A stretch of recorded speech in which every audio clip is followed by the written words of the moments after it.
It was great. It was a good experience. Hard work, using muscles I don't normally use, especially staying on the ladder, pulling down stuff. I don't know, who knew that was up there? Like, it's it's just so fun. I don't know, getting dirty is part of the experience, and if you don't leave dirty and tired, you really haven't done your job.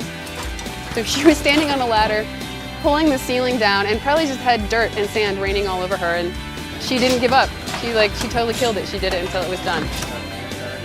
Habitat for Humanity builds with everybody for everybody and believes wholeheartedly that if we are going to fulfill that mission of eradicating poverty housing, that means everybody has to get together to do it.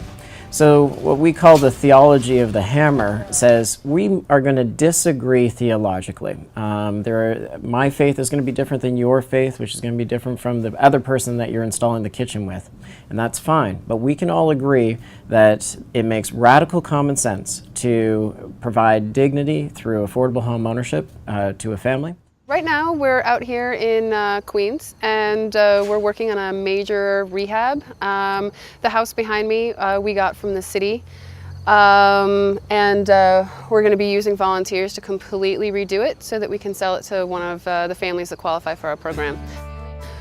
The first step is really to strip the house down to its barest parts, and we're working on pulling off all of the plaster and the lath off the walls so that we can get to the bones of the house and see what needs to be replaced and what we can keep and what we can continue to stand on and what we should run screaming from.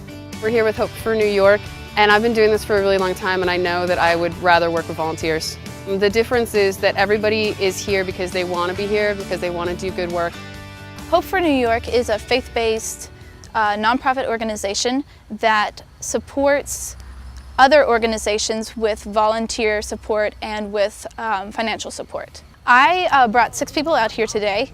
High spirits are what make a good Habitat team, I think.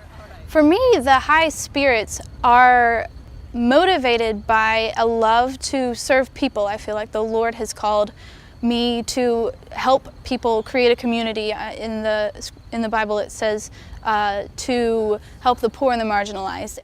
We want a world without poverty housing. So one family at a time, we're building homes and building hope.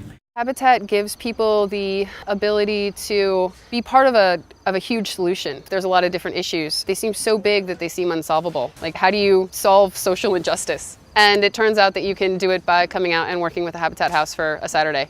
By doing this today, eventually a family will be able to afford this house. Their kids will grow up, they'll be able to use the equity of this house to get school loans, and it's great to be part of that. It's really great also when the volunteers show up.